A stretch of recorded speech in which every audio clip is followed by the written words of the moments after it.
بسم اللہ الرحمن الرحیم۔ السلام علیکم ورحمۃ اللہ وبرکاتہ۔ اوصاف طیبہ صلی اللہ علیہ وآلہ وسلم۔ ابن السنی رحمۃ اللہ علیہ نے حضرت انس رضی اللہ عنہ سے روایت کیا ہے کہ جب آپ صلی اللہ علیہ وآلہ وسلم کے پاس موسم کا پہلا پھل لایا جاتا تو آپ صلی اللہ علیہ وآلہ وسلم اس کو دونوں آنکھوں سے لگاتے،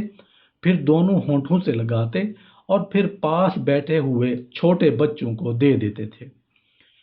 محدث بغوی رحمۃ اللہ علیہ نے روایت کیا ہے کہ رسول اللہ صلی اللہ علیہ وآلہ وسلم جب زیادہ ہنسی آتی تو منہ پر ہاتھ رکھ لیا کرتے تھے۔ حاکم رحمۃ اللہ علیہ نے حضرت عائشہ صدیقہ رضی اللہ عنہا سے روایت کیا ہے کہ جب نبی کریم صلی اللہ علیہ وآلہ وسلم کو کوئی خوشی پیش آتی تو فرماتے الحمد للہ الذی بنعمتی تتم الصالحات، اور جب کوئی ناگواری پیش آتی تو فرماتے الحمد للہ علی کل حال۔ ترمذی نے حضرت ابو ہریرہ رضی اللہ عنہ سے روایت کیا ہے کہ جب آپ صلی اللہ علیہ وآلہ وسلم کو کوئی دشواری پیش آتی تو سر مبارک آسمان کی طرف اٹھا کر سبحان اللہ العظیم پڑھتے۔ شیرازی رحمۃ اللہ علیہ نے حضرت ابو ہریرہ رضی اللہ عنہ سے روایت کیا ہے کہ رسول اللہ صلی اللہ علیہ وآلہ وسلم جب غمگین ہوتے تو داڑھی مبارک ہاتھ میں لے لیتے اور اس کو دیکھتے رہتے۔ خطیب رحمۃ اللہ علیہ نے حضرت انس رضی اللہ عنہ سے روایت کیا ہے کہ جب آپ صلی اللہ علیہ وآلہ وسلم نیا کپڑا پہنتے تو جمعہ کو پہنتے تھے۔ ابو نعیم رحمۃ اللہ علیہ نے حضرت ام سلمہ رضی اللہ عنہ سے روایت کیا ہے کہ جب ازواج مطہرات میں سے کسی کی آنکھ دکھتی تو آرام ہونے تک ان سے ہم بستری چھوڑ دیتے تھے۔ ابن سعد اور ابن عساکر رحمۃ اللہ علیہ نے حضرت عائشہ صدیقہ رضی اللہ عنہ سے روایت کیا ہے کہ جب آپ صلی اللہ علیہ وآلہ وسلم ازواج مطہرات کے ساتھ اکیلے ہوتے تو بہت نرمی اور خوب خاطرداری اور خندہ پیشانی سے پیش آتے تھے۔ ابن السنی رحمۃ اللہ علیہ نے حضرت ابو امامہ رضی اللہ عنہ سے روایت کیا ہے کہ رسول اللہ صلی اللہ علیہ وآلہ وسلم جب کسی مجلس میں بیٹھتے اور بات چیت فرماتے پھر وہاں سے اٹھنے کا ارادہ فرماتے تو استغفار پڑھتے۔ دوسری حدیث میں آیا ہے کہ وہ استغفار یہ ہے استغفر اللہ العظیم الذی لا الہ الا هو الحی القیوم واتوب الیہ۔ ابو داؤد رحمۃ اللہ علیہ نے حضرت عبداللہ بن سلام رضی اللہ عنہ سے روایت کیا ہے کہ رسول اللہ صلی اللہ علیہ وآلہ وسلم جب بیٹھتے اور باتیں کرتے تھے تو کثرت سے آسمان کی طرف نگاہ اٹھاتے تھے۔ امام احمد اور ابو داؤد رحمۃ اللہ علیہ نے حضرت حذیفہ رضی اللہ عنہ سے روایت کیا ہے کہ رسول اللہ صلی اللہ علیہ وآلہ وسلم کو جب کوئی دشواری پیش آتی تو نفل نماز پڑھتے۔ ابن السنی نے حضرت سعید بن حکیم سے روایت کیا ہے کہ جب رسول اللہ صلی اللہ علیہ وآلہ وسلم کو کوئی چیز اچھی لگتی اور اس کو نظر لگ جانے کا اندیشہ فرماتے تو یہ دعا پڑھتے اللہم بارک فیہ ولا تضر۔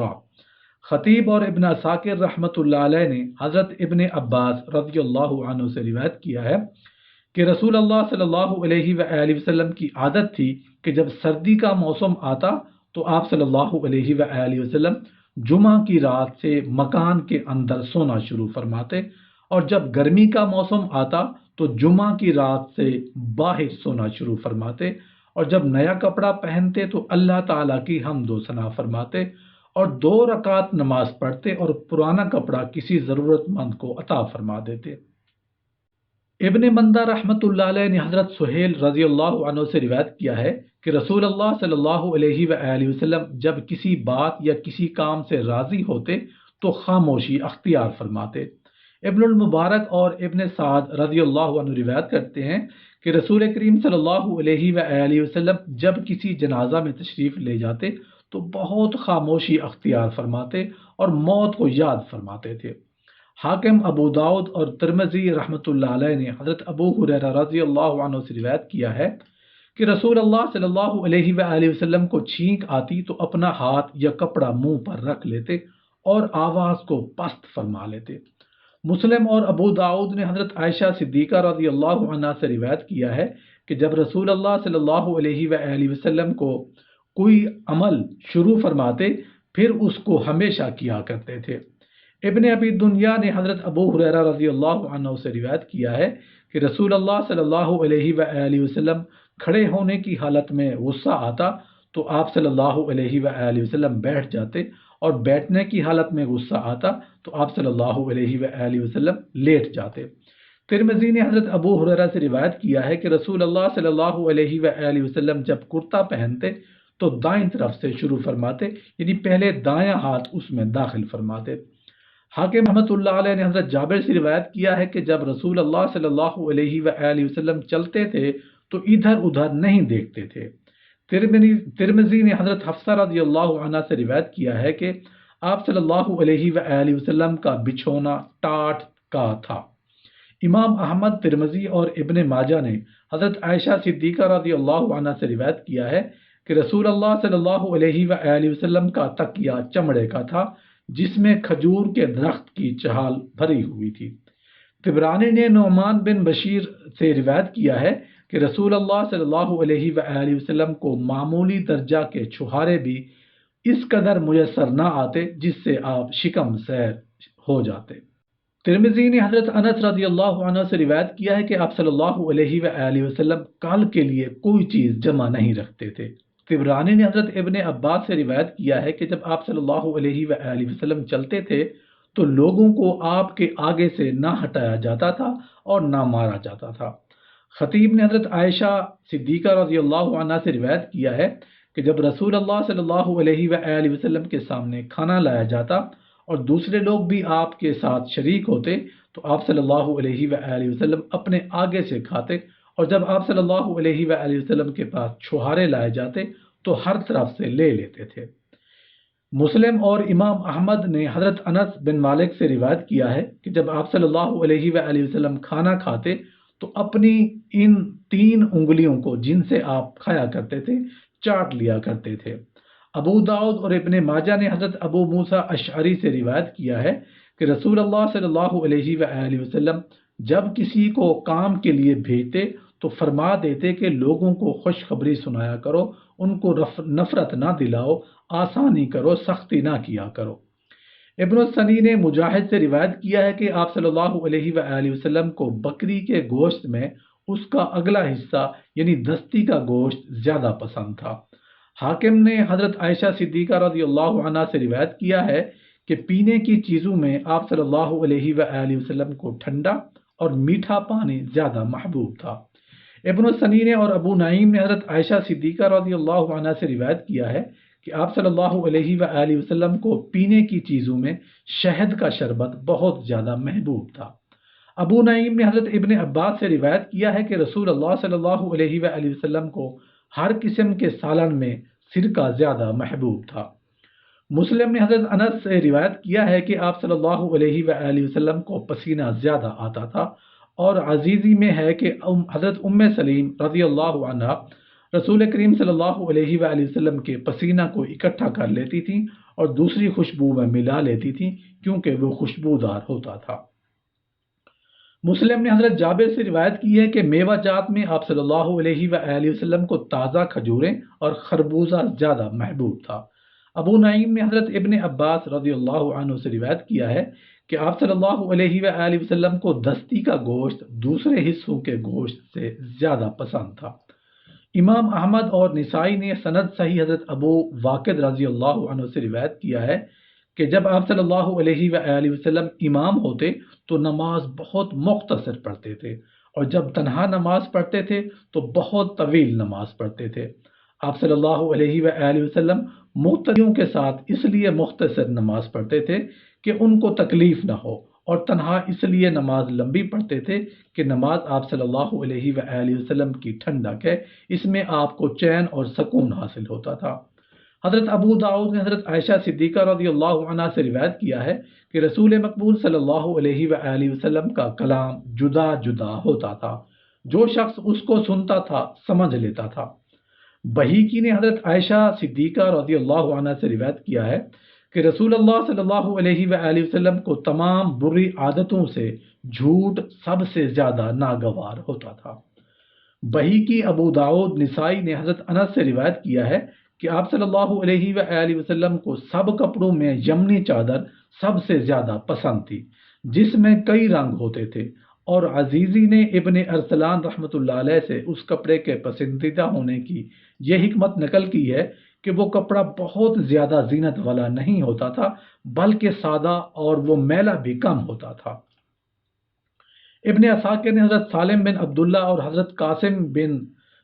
نے روایت کی ہے کہ جب رسول اللہ صلی اللہ علیہ وآلہ وسلم کے پاس برتن میں خوشبودار تیل وغیرہ لایا جاتا تو آپ صلی اللہ علیہ وآلہ وسلم اس تیل میں انگلیاں تر فرما کر استعمال فرماتے۔ طبرانی نے ام المومنین حضرت حفصہ رضی اللہ عنہا سے روایت کیا ہے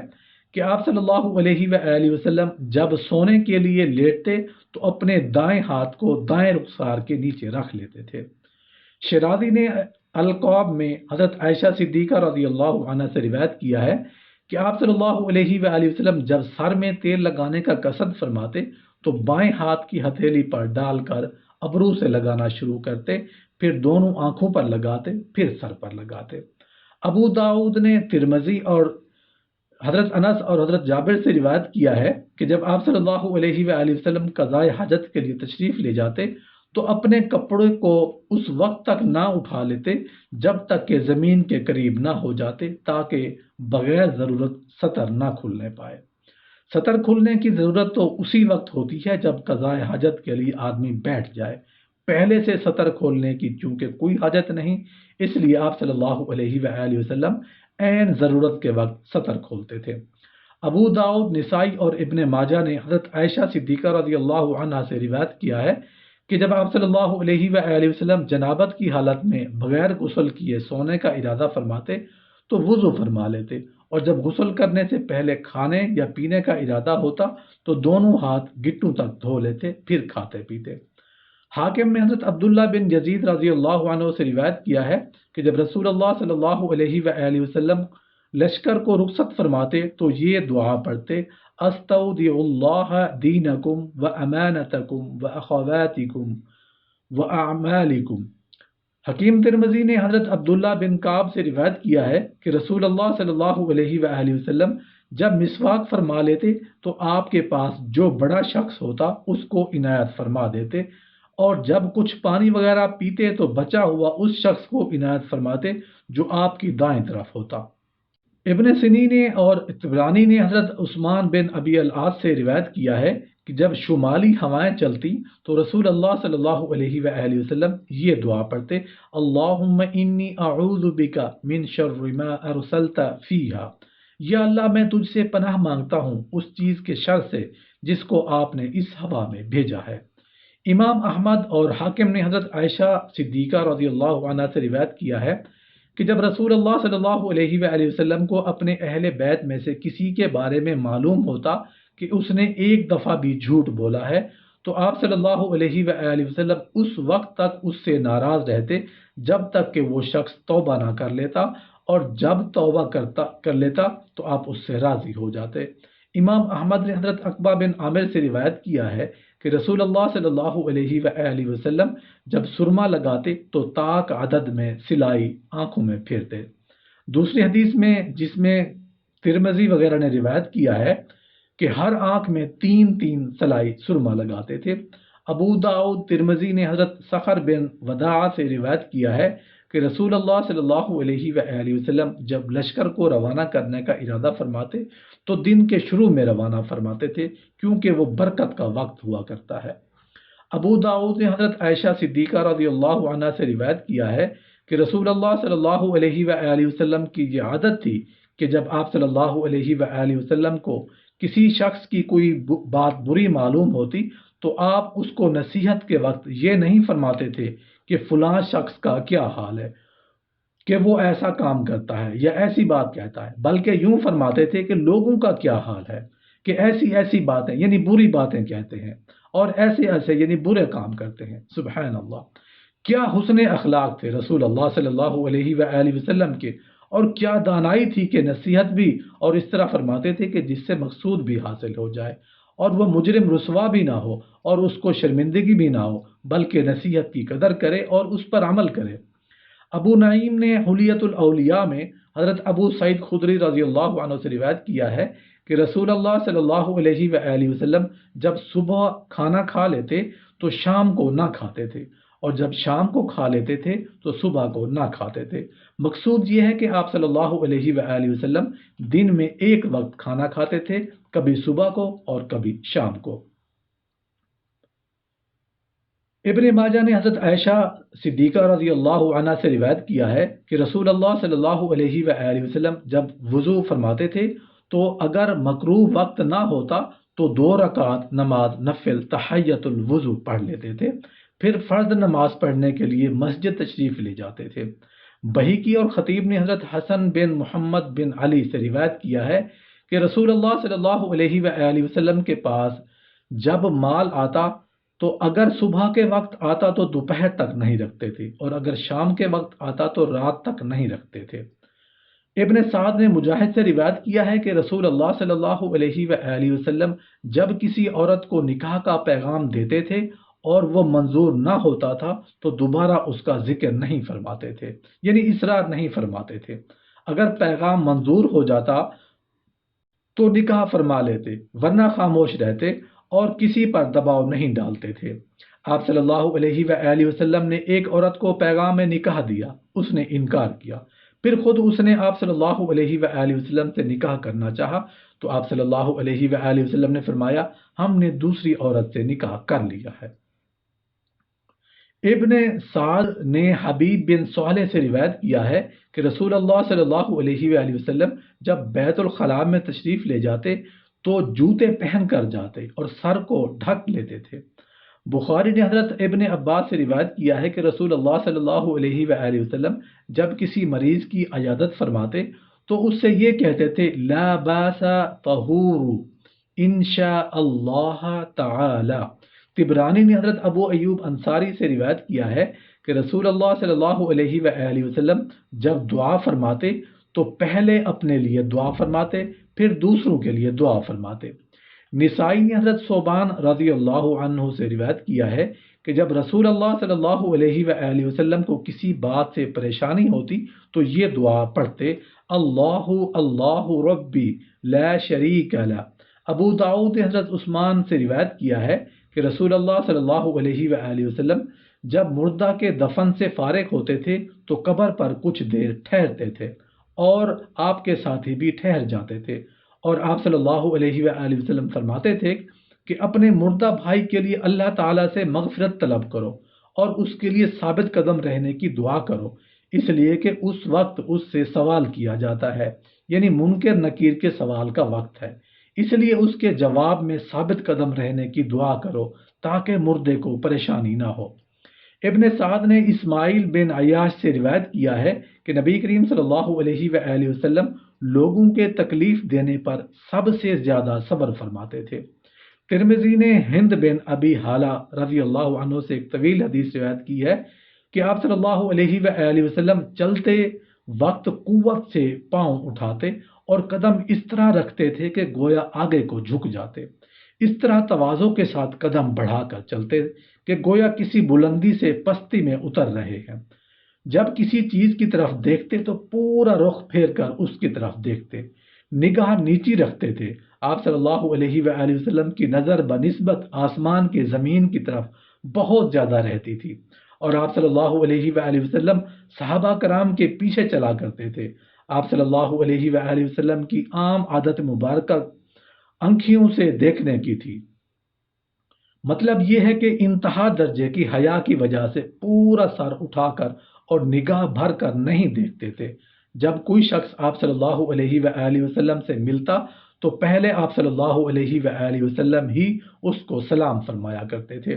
ابو داؤد نے حضرت جابر سے روایت کیا ہے کہ آپ صلی اللہ علیہ وآلہ وسلم کے کلام میں ترتیل ہوتی تھی، یعنی آپ ٹھہر ٹھہر کر بات چیت فرماتے تھے، مخاطب اچھی طرح سمجھ لے لیکن اس قدر ٹھہر ٹھہر کر نہیں جس سے مخاطب اکتا جائے۔ ایک اور حدیث میں ہے کہ آپ صلی اللہ علیہ وآلہ وسلم ایک بات کو 3 بار دہرایا کرتے تھے، غرض یہ کہ آپ صلی اللہ علیہ وآلہ وسلم موقع کے مطابق نہایت عمدہ طریقے سے گفتگو فرماتے۔ بعض مخاطب بیدار، معززار، جلدی سمجھنے والے ہوتے، ان کے لیے ایک بات کو بار بار لٹانا مناسب نہیں، اور بعض مخاطب دیر سے بات سمجھتے ہیں، ان کو کئی بار سنانا مناسب ہے، اور جہاں ہر قسم کے لوگ ہوں وہاں 3 بار بات کو لوٹانا مناسب ہے، اس لیے کہ بعض اعلیٰ درجہ کے سمجھدار ہوتے ہیں، وہ پہلی ہی دفعہ سمجھ لیں گے، اور بعض اوسط درجے کے سمجھ رکھتے ہیں، وہ دوبارہ کہنے سے سمجھ لیں گے، اور بعض غبی ہوتے ہیں، وہ 3 بار کہنے سے بخوبی سمجھ لیں گے، اور اگر کہیں اس مقدار میں سے بھی زیادہ کی ضرورت ہو تو خوش اخلاقی کی بات یہ ہے کہ اس سے بھی دریغ نہ کریں۔ نبی کریم صلی اللہ علیہ وآلہ وسلم کو خوش اخلاقی کا اعلیٰ ترین درجہ عطا ہوا تھا، جو نہ کسی کو پہلے میسر ہوا اور نہ آئندہ میسر ہوگا۔ خوش اخلاقی کا برتاؤ بہت بڑا کمال ہے۔ نبی کریم صلی اللہ علیہ وآلہ وسلم کی عادت مبارکہ یہ تھی کہ آپ صلی اللہ علیہ وآلہ وسلم کام خود کرتے تھے، دوسرے سے اگر ان امور میں غلطی یا کوتاہی ہوتی تھی تو ڈانٹتے نہ تھے، البتہ ان کی اصلاح کی غرض سے باقاعدہ اہتمام کرتے اور نرمی سے نصیحت فرما دیتے تھے۔ بخاری اور ابن ماجہ نے حضرت عائشہ صدیقہ سے روایت کیا ہے کہ رسول اللہ صلی اللہ علیہ وآلہ وسلم کو وہ عبادت زیادہ محبوب تھی جو ہمیشہ ادا ہو سکے، یعنی نماز وغیرہ نفلی عبادت اس قدر کرنی چاہیے جس کی پابندی کر سکے، تھوڑی عبادت جو ہمیشہ ہو سکے، اس میں زیادہ عبادت سے بہتر ہے کہ جو کبھی ہو اور کبھی نہ ہو۔